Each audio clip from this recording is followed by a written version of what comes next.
My name is Burke Hedges, author of the best-selling book, The Parable of the Pipeline. I open my book with a story about Pablo and Bruno, who take two very different paths in their quest for financial independence. What you're about to see is the delightful animated story of their adventure. So, sit back, relax, and enjoy the life-changing lessons in The Parable of the Pipeline.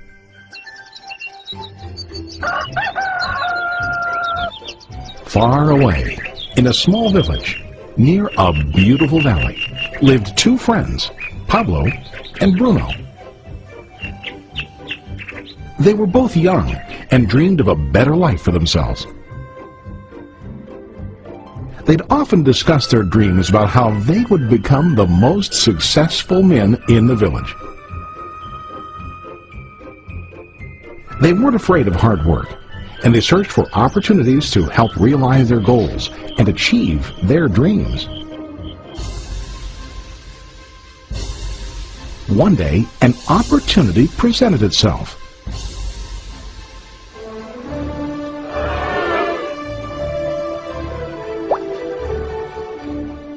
The mayor of the village decided to hire two people to bring water from a spring up on the mountain, across the valley, back down to the village. They were to be paid based on the amount of water delivered to the village. Bruno and Pablo enthusiastically got to work. Every day, from morning till evening, they carried buckets to and from the spring. They worked hard, carrying water to the village. In the evening, they'd return home with their day's wages.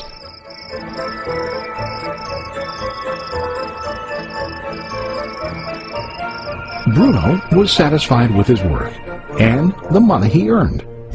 He was sure that with this work he could achieve his dreams. Bruno thought that to increase his wages he could use bigger buckets to bring more water each trip. He believed with a larger income he would soon be able to buy a cow and the house that he dreamed about.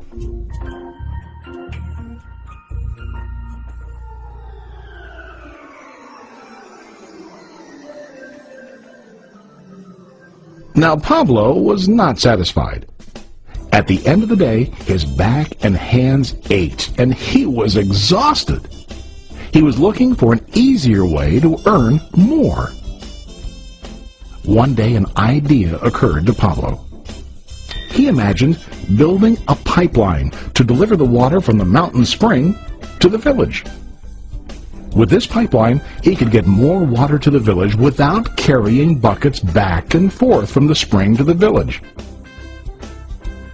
Soon, he got very excited about his idea and began to plan. Pablo, of course, shared his idea with his friend Bruno and asked him to join with him to work on and help build the pipeline. Bruno thought the idea was crazy. All Bruno could think about was what his money could buy today and how to get it quicker. He felt that building a pipeline would slow him down and delay him in achieving his goals. Instead, Bruno got bigger buckets and went more often back and forth, fetching water. He was sure that with this method, he could make more money.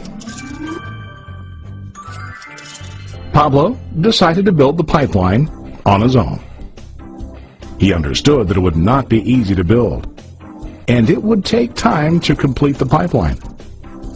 Pablo knew that it could take several years to finish, but he set his mind on his goal. Every day he worked and carried water like before. But on weekends and during his spare time, he worked hard to dig in the rocky soil and build his pipeline. In the first month, there was little to show for his work.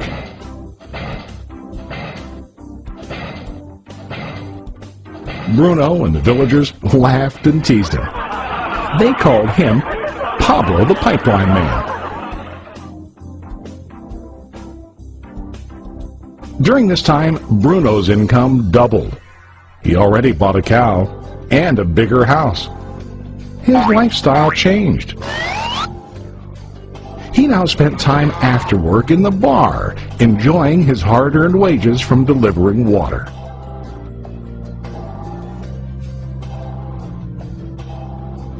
What Bruno didn't realize was that his body was starting to stoop from carrying heavy buckets every day.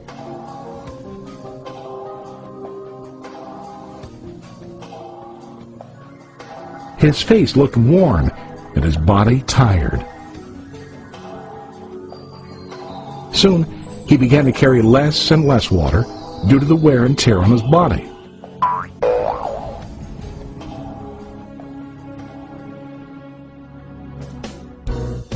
Month after month, Pablo worked. Soon a year passed, and then a second year. Finally, Pablo finished his pipeline. He now used his pipeline to deliver water to the village instead of carrying buckets. Pablo was now earning more money than ever before. The water continued flowing to the village, while Pablo wasn't working. While he slept and ate, the water flowed. Pablo was happy and proud of his insight, persistence, and hard work. Now his income flowed as long as the water flowed through his pipeline.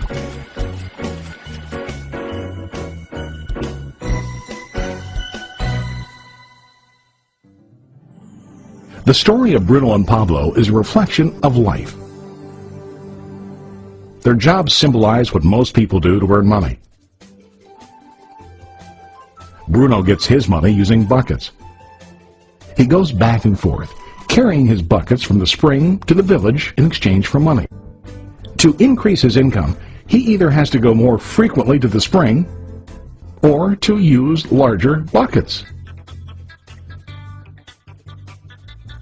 It's common in real life to increase our income by working harder. For example, working overtime or getting a second job. We also increase the size of our buckets by accepting a higher paying position, which often includes spending more time on the job. Most of us exchange time for money like Bruno. We know that every person has only 24 hours in the day and that it's not possible to use all our time to work. The most difficult time comes when we can no longer exchange time for money due to age, health, or other reasons. Then, our income stops. Now let's review what Pablo did. Very wisely, Pablo did not exchange all of his time for limited income, but he used some of his time to build a pipeline.